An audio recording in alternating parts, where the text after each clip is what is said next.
Assalamualaikum dan salam sejahtera. Hari ini kami akan membentangkan tentang idola keusahawanan kami, iaitu Datuk Seri Vida. Kumpulan kami terdiri daripada saya sendiri, Muhammad Iskandar Shah bin Yasman, Nurul Najah binti Yasak dan juga Nur Aisyah binti Muhammad Nizam, yang dipimpin oleh Dr. Yohanis binti Abdul Wahab sendiri.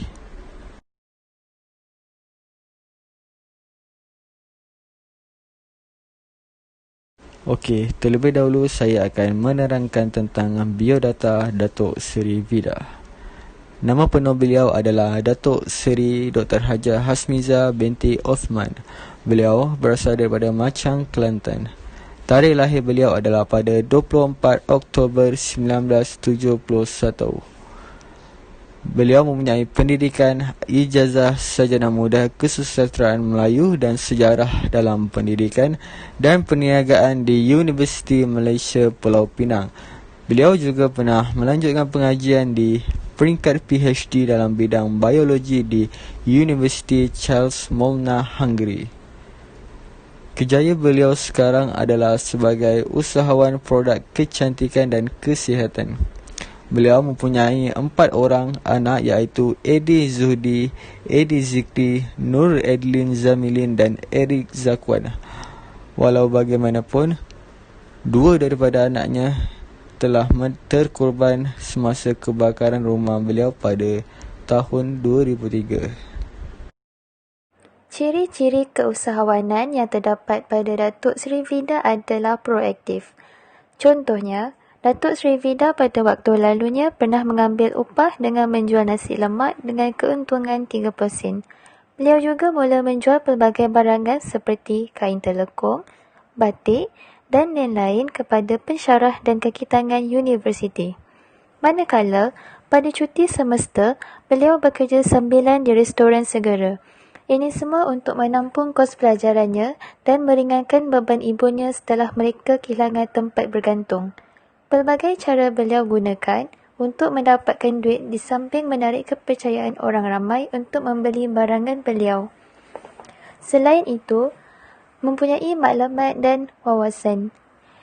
Contohnya, jiwa Datuk Seri Vida sentiasa memberontak untuk mencuba kerjaya yang lebih mencabar daripada kerjayanya sebagai pendidik, sedangkan beliau mempunyai kelulusan sebagai doktor falsafah. Namun, disebabkan kegelisahan yang membolehkan beliau demam, kalau tidak berniaga itu mendorong beliau untuk menceburi dalam bidang perniagaan sebagai destinasi kerjaya pilihan.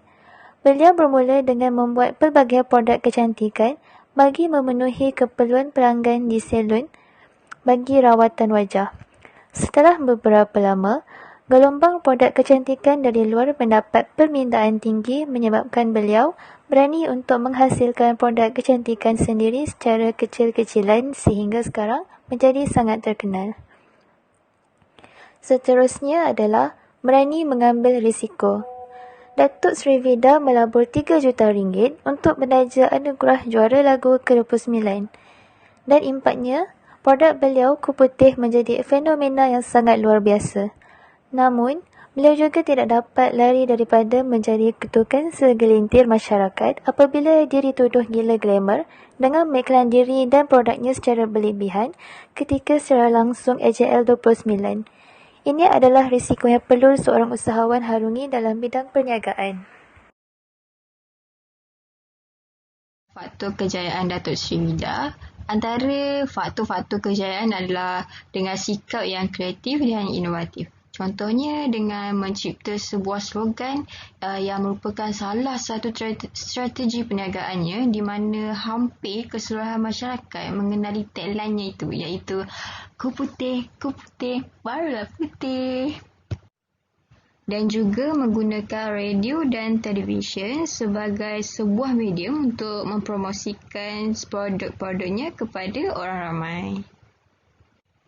Seterusnya, dengan penampilan beliau dapat menarik perhatian ramai masyarakat disebabkan oleh pemakaiannya yang lain daripada yang lain. Contohnya dengan menggayakan pelbagai aksesori yang berkilau-kilauan.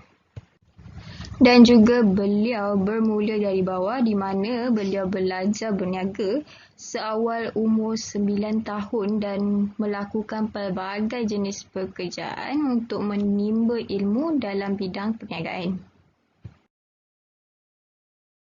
Okey, seterusnya adalah faktor kegagalan Datuk Sri Vida. Okey, di mana Datuk Sri Vida pernah kehabisan modal disebabkan beliau salah cara mengiklankan produknya dan banyak wang yang tertunggak disebabkan produknya tidak mendapat sambutan orang ramai. Produk beliau juga pernah ditarik semula oleh Kementerian Kesihatan sebab salah satu produk dia mengandungi bahan yang terlaranglah iaitu merkuri. Okey. Itu sahaja daripada kami. Sekian, terima kasih.